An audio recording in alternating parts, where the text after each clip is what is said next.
what keeps you focused, like that kind of carrot that is driving me right now? I mean, what gets you up in the morning and gets you going? Well, this business is crazy. It's feast or famine. And that's probably the biggest challenge about this business is that you never seem to be in that real happy space. You either have a massive decline in business, which has you worried that you'll never make it again, or you have so much business because of a big rate drop or whatever that you all of a sudden are overwhelmed. So it's one of those two things. I kind of broke this business up into three compartments, right? And number one is sales, and it's sales and marketing and basically letting as many people as possible know what you do and that you exist. And if they want your services, to call you. And that could be door knocking, that could be having happy hour events, that could be YouTube videos, whatever.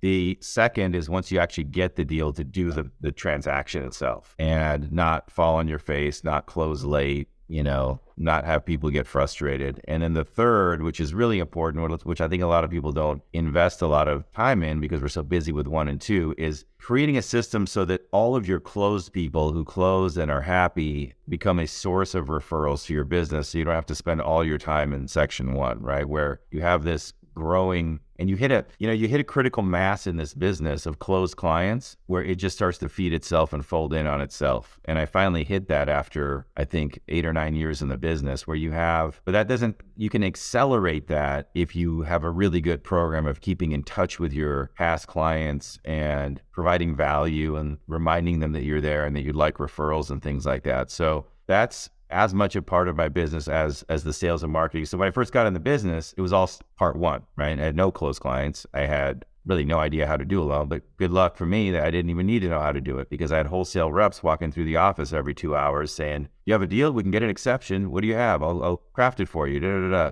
And it was just about getting a transaction and throwing it at the wall. And if it didn't stick, that's fine. There's another wall over here that'll take it and all that. So that all of a sudden, I spent a lot of time doing business development and sales and events. I'm a big proponent. I manage a team of loan officers now, and I tell them all the same thing. Don't do what I do. Do kind of what I do, but what works for you. So if you're not someone who likes to have a drink, likes to go to a bar, likes to hang around with a bunch of people in a crowded space while a game is on or something, don't have a happy hour event. That's stupid. Just because it works for me, because I love all those things, then I'm in my happy place there. So when I invite my clients and realtor partners to a happy hour event, it works for me. But if you're someone who likes to take walks in nature, organize that. If you're someone who likes to go play golf, do it there, whatever the thing is. But in 2006 and 7, when all those options got vacuum sucked out of the business, I was really lucky to be sitting next to a guy who was a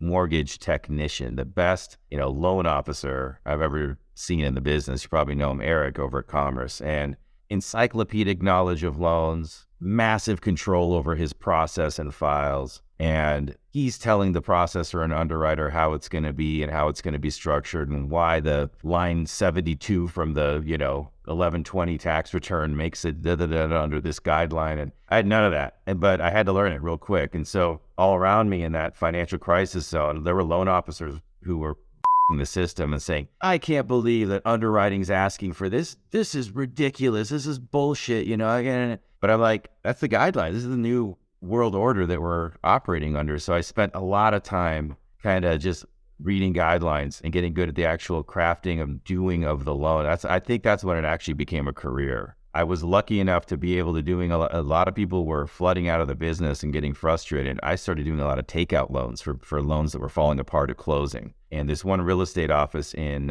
Oakland, Berkeley, in California here, the manager called me and she said, you're saving all our deals and most of them are with our in-house lender. Why don't you become our in-house lender? That was 2008, and that really shot me up. I was doing about 40 or 50 million a year, and then from 2008 to 14, I did right around between 90 and 120 million a year. It was all in that kind of number 2 bucket, just being good at doing the loan, which is, I think, really where it's at right now.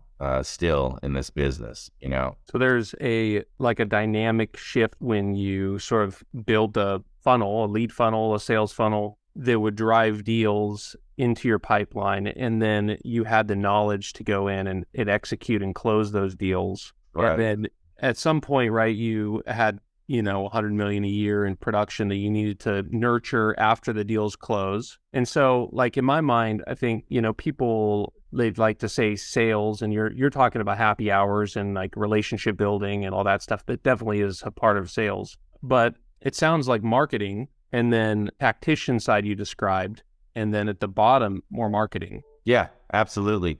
I divide sales and marketing into, marketing is letting people know that you exist. Sales is turning somebody into a client at the point of sale, right? And that occurs at a lunch with a realtor. That occurs on a Zoom call with a client who's evaluating 3 or 4 different lenders. At that point, we're in sales, and we are in the mode of providing the most value we can, demonstrable value.